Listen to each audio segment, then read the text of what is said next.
Luis, après, derrière. Oui, moi j'aurais une question de clarification. Pour la dernière intervention, j'ai pas saisi, moi, comment on fait pour s'installer. Si je veux m'installer, moi, à la cité écologique, je fais quoi? Est-ce qu'on achète un terrain? Est-ce qu'on construit? C'est quoi le processus pour s'inscrire dans la cité écologique? Qui décide de qui peut aller, qui ne peut pas aller? Et comment se fait le lien entre les personnes qui arrivent et ceux qui sont déjà là? Ben en fait, je vais essayer d'être brève dans ma réponse, là, mais ils font des stages puis tout là, à la cité écologique. Là, donc, il y a des gens à travers le monde qui vont à la cité écologique pour apprendre sur le développement des écouvelages puis l'agriculture biologique. Donc, il y a une partie de tout ça qu'il y a des gens qui vont là. Puis, si on est intéressé à vivre là, ça peut être n'importe qui là, qui va vivre là. C'est sûr que là, en ce moment, ils sont en train ils ont dézoné un terrain, donc ils vont pouvoir construire des nouvelles bâtisses. Mais il n'y a pas besoin d'acheter un terrain ou quoi que ce soit. Ça va être... les gens, ils paient un loyer il y a des logements, il y a des maisons. On peut se construire aussi, mais il n'y a pas à acheter un terrain. C'est sûr que quand tu pars, ben la bâtisse reste là, donc elle t'appartient pas en tant que telle. Mais pour... Quand vous dites « il », c'est qui « il » ? Les gens. Vous dites « il ». Ben la communauté. Ouais, c'est quoi, il. Ouais. Il y a un conseil municipal? Oui, ben c'est ça, c'est... ben oui, il y a des assemblées d'immeubles. Donc, quand quelqu'un veut venir... pas des assemblées d'immeubles, excusez, je suis dans ma job en ce moment. Il y a des assemblées de communautés. Donc, on peut venir présenter. Moi, j'aimerais ça venir vivre ici. Puis, il y a 1 an de probation, si on veut, tant pour voir... dans le fond, c'est pour voir d'un côté puis de l'autre si la personne veut vraiment vivre là. Puis, s'il y a une bonne... cohésion, chimie avec la communauté. Donc, au niveau là, il y a des prête-noms, là, dans le fond, là, pour les bâtisses. Là, donc, en tout cas, ça serait vraiment compliqué là, d'aller dans tous ces détails-là, là, mais ça appartient pas vraiment à personne. Il n'y a rien qui appartient vraiment à personne. Puis pour aller vivre là, il y a 1 an de probation. Puis pour voir, dans le fond, si la personne veut vraiment vivre là. Puis après ça, ils payent un loyer, mais dans le fond, l'argent est comme redistribué pour tout le monde, pour payer n'importe quoi. Là. C'est assez compliqué. Là, comme... Il y avait une question dans la salle? Oui. Ma question, c'était pour Diane. En fait, c'est parce que tu as dit que à la fois le savoir local, donc je me rappelle plus comment... C'est ça, Tsunami Tendenko. Il avait été oublié par les personnes les plus âgées. Il n'est pas oublié, il est endormi, entre guillemets. C'est-à-dire qu'on n'en parlait plus beaucoup. Mais je te laisse finir. Oui, c'est ça. Mais en fait, ma question, c'était un peu sur ça. C'était un peu une précision parce que je me demande comment c'est possible que le savoir local soit endormi d'un côté pour la personne, les communautés les plus âgées, mais comment en même temps ce savoir local semble avoir été institutionnalisé, donc par des personnes quand même certainement actives, les parents des enfants je sais pas trop en tout cas, comprendre un peu comment ce savoir local a été institutionnalisé et comment l'institutionnalisation du savoir local, après, comment ça s'est traduit. Est-ce que ça a permis est-ce que ça a dénaturé ce savoir-là? Est-ce que ça l'a bien conservé? Et c'est ça en fait. On dirait que je trouve qu'il y a une contradiction un peu entre l'oubli ou l'endormissement et en même temps l'institutionnalisation du même savoir. Donc c'est ça que j'ai du mal à saisir dans ta présentation. Merci pour ta question, elle est très bonne. Le Tsunami Tendenko, c'est comme une maxime qui a été léguée de génération en génération. Quand la municipalité a construit ses digues et ses murs brise-lames, sur les conseils, sur les rapports scientifiques de zones à risque, ce genre de choses. Donc, tu as les scientifiques qui ont bossé d'un côté et qui ont sorti les rapports pour déterminer quelles étaient les zones à risque. Les municipalités, ça reste des élus. D'une élection à l'autre, ça change d'opinion. Donc, en 2005, les élus locaux se sont dit en plus de toutes les digues qu'on a construites et de toute la haute technologie qu'on a fait, il serait intéressant de former nos jeunes. Quand ils ont dit on va former nos jeunes, ils n'ont pas dit on va former nos jeunes au Tsunami Tendenko. C'est un professeur d'université qui est venu de l'extérieur. Je suis désolée, je ne me souviens plus de son nom, mais je peux le chercher, je te le donnerai plus tard. Donc, qui était vraiment professeur dans une université de la préfecture d'Iwate, donc de toute la zone, qui est venu sur la demande du conseil municipal, enfin de la municipalité, pour déjà donner une session aux élèves. C'était vraiment une journée, là. C'était pas dans l'objectif de refaire l'intégralité des programmes. Il se trouve que les élèves et les professeurs ont totalement accroché. Et ils ont, à partir de 2008, refondé l'intégralité des programmes, ce qui fait qu'on étudie les aléas en géographie, en histoire, en physique, en sport, pour courir très très vite. Donc ce genre dans chacune des matières, on a intégré le principe de l'aléa pour l'étudier en fonction de la matière sélectionnée. Donc, ce qui fait que le positionnement, c'était « je n'ai pas peur des aléas de ma région puisque je les comprends et je les connais. Je n'ai plus cette surprise. » Donc, c'est pour éviter de craindre les événements, les aléas, mais de savoir vivre avec.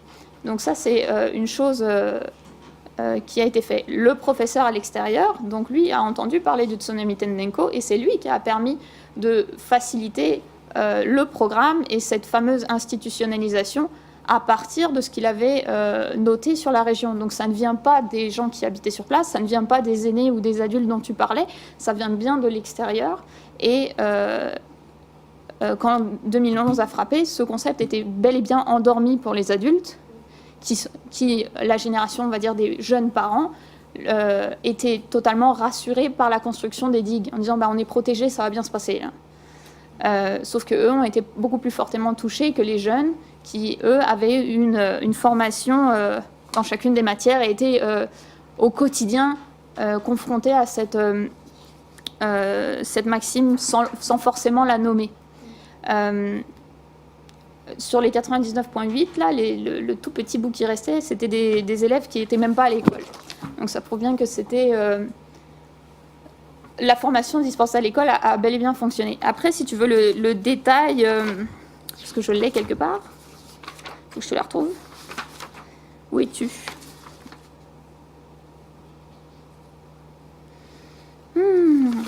Bon, bref, en gros, je le retrouve pas.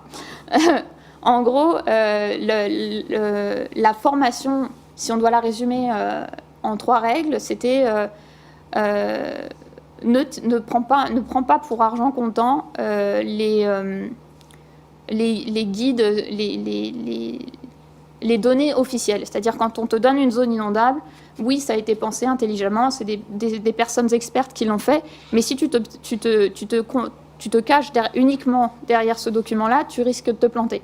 Il se trouve que le lycée des gamins était dans une zone dite sécuritaire. Il était complètement inondé et ravagé. Donc ça prouve bien que, bon, il faut en tenir compte, c'est important, mais il faut aussi savoir s'en détacher. Donc ça, c'était une première règle de l'enseignement. La deuxième règle, c'est de dire, fais preuve de bon sens. C'est-à-dire, on te donne des informations. C'est très difficile de scénariser un événement catastrophe à l'avance. On sait qu'il y a tel type d'aléa, mais finalement, on va te dire, fais telle chose, mais ça ne pourra jamais cadrer à la situation où tu es. Donc, apprends le fait que ce qu'on te donne comme information, il va falloir que tu fasses preuve de bon sens. Donc ça, c'était le deuxième enseignement dispensé aux jeunes. Et le troisième enseignement, c'est de dire, c'est d'appeler à l'action. Et ça peut paraître bête, mais de dire, va-t'en, c'est pas si simple. Parce que souvent, tu te dis, c'est pas très grave ce qui se passe, il va pas s'en venir une catastrophe, je suis sûre que c'est pas grand-chose. Donc là, c'est dire, même si le risque est potentiellement, il n'est pas évident, c'est pas évident qu'il va y avoir un événement catastrophe qui va te tomber dessus à ce moment-là, va-t'en quand même, attends pas que les risques deviennent évidents. Et là, l'autre difficulté, c'est que dans les écoles, il suffit d'un élément, d'un individu qui dise non pour que tous les jeunes restent sur place. Et donc ça, c'était en mettant tout le monde en difficulté. Et donc ça, c'était le troisième apprentissage le plus difficile, de dire, même s'il y en a un qui dit c'est pas grave, tout le monde s'en va. Donc c'est le retour du fameux Tsunami Tendenko, prends les jambes à ton cou, va-t'en. Donc c'est ça. Merci. Je vous en prie. Est-ce qu'il y a d'autres questions? Parce que, oui, il y en a deux. Madame et Laurie par la suite. En fait, ma question est pour Raphaël et Marina. En fait, vous avez parlé de perception dans votre méthodologie, puis à l'état de ma recherche actuelle, je réalise que c'est un concept qui est parfois très complexe. Donc, je me demandais juste sur quelle théorie vous appuyez justement ce concept de perception. Alors, je sais pas pour Raphaël, donc je veux pas dire de bêtises. Je vais dire les bêtises qui m'engagent. Pour l'instant, en tout cas, pour le volet autochtone, ce qu'on a fait, c'est... déjà, par les enquêtes qualitatives, en fait, dans nos entretiens, on a prévu dans nos grilles de poser la question aux personnes s'ils ont perçu des changements et de quel ordre, sans leur suggérer que le changement, c'est qu'il y a moins de crevettes ou qu'elles ont disparu ou qu'elles sont maquillées, j'en sais rien. Bref. Mais en tout cas, on leur pose la question et on attend de voir ce que eux vont nous dire. Ça, c'est la première des choses, de ne pas l'induire. Une autre façon de procéder, c'est pour ce qui a trait aussi aux objectifs de développement. En s'inspirant de travaux en sociologie des valeurs, on a étudié la stratégie de développement durable des Premières Nations du Québec et du Labrador, notamment le rapport à la nature et aux objets naturels qui est revendiqué. Et là, c'est un croisement de travaux en philosophie environnementale qui ont été menés à Genève sur les différents modes de qualification de la nature par Gérald Hess. Et des travaux de sociologie de la valeur, de ces sociologies des valeurs, donc qui sont les travaux développés par, que je dise pas de bêtises, Nathalie Heinisch à Paris, et qui s'inspirent de tous les travaux en sociologie, économie des conventions de Luc Boltanski, André Orléans, etc., etc. Voilà pour l'instant ce qu'on fait. On va s'intéresser aussi évidemment à la différence entre ce que vont nous dire nos amis biologistes et puis les perceptions dont vont nous faire part les acteurs. C'est quelque chose qui est quand même assez intéressant de voir par quel bout on peut s'accrocher à cette question des changements globaux et si on n'est pas forcément à côté de la plaque aussi, nous, par rapport aux acteurs, dans la façon dont on l'aborde. En général, quand on a pensé le projet, c'était la théorie des représentations pour voir comment les représentations pouvaient avoir un effet sur les actions. Donc, les représentations, c'était pas simplement d'enregistrer les perceptions, parce que ça, c'est un élément, mais ça suffit pas, mais de voir comment ces représentations-là, ces perceptions-là, pouvaient avoir un impact sur les mécanismes et les actions mises en acte. Donc, c'est... Oui. Je ne sais pas si tu veux ajouter. Oui, mais moi, j'ajoute aussi à ça la perception de la vulnérabilité par les acteurs et les communautés. Donc, qu'est-ce qu'ils considèrent comme étant les expositions, là? Ça peut être la surpêche, mais ça peut être d'autres choses aussi. Ça peut être les changements globaux.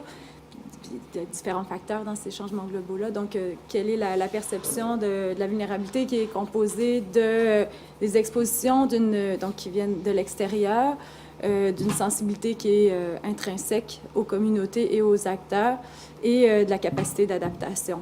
Donc, moi, c'est sous cet angle-là que je traite de la perception de la vulnérabilité. Puis aussi, même la question de la perception du système socio-écologique est intéressante pour savoir pour eux qu'est-ce qui constitue le système socio-écologique dans lequel ils sont... dans lequel ils naviguent, dans lequel leur activité de pêche est pratiquée, parce que c'est un milieu aussi fluide, le golfe et l'estuaire. Donc,